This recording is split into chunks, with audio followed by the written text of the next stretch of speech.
Hormuz প্রণালীর কাছে দুই বিদেশি জাহাজের সংঘর্ষের ঘটনায় তৈরি হওয়া প্রায় $2,65,00,000 বিরোধ শেষ পর্যন্ত মিটিয়েছে চীনের একটি সামুদ্রিক আদালত। চীনের সুপ্রিম পিপলস কোর্ট সোমবার জানিয়েছে, দক্ষিণ চীনের কুয়াংতং প্রদেশের কুয়াংচৌ মেরিটাইম কোর্টের মধ্যস্থতায় দুই পক্ষের মধ্যে সমঝোতা হয়েছে।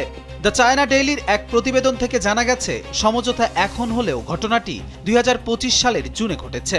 সে সময় হরমুজ প্রণালীর কাছাকাছি জলসীমায় এন্টিগুয়া ও বারবুডার পতাকাবাহী অ্যাডালিন ও লাইবেরিয়ার পতাকাবাহী ফ্রন্টিগল জাহাজের মধ্যে সংঘর্ষ হয়।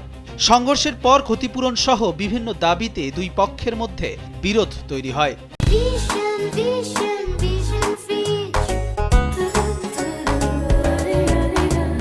পরে মেরামতের জন্য ফ্রন্টিগল চীনের শেনজেনে অবস্থান করলে জাহাজটি আটকের আবেদন করে অ্যাডালিনের মালিক পক্ষ।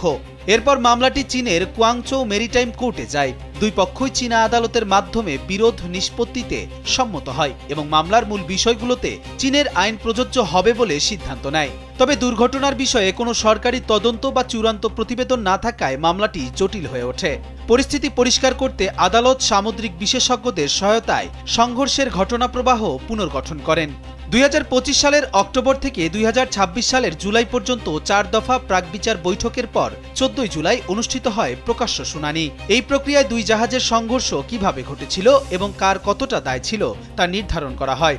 এরপর আদালতের মধ্যস্থতায় দুই পক্ষ সমঝোতায় পৌঁছায় এবং জুলাইয়ের শেষ দিকে ক্ষতিপূরণের অর্থ বণ্টনের প্রক্রিয়াও সম্পন্ন হয়।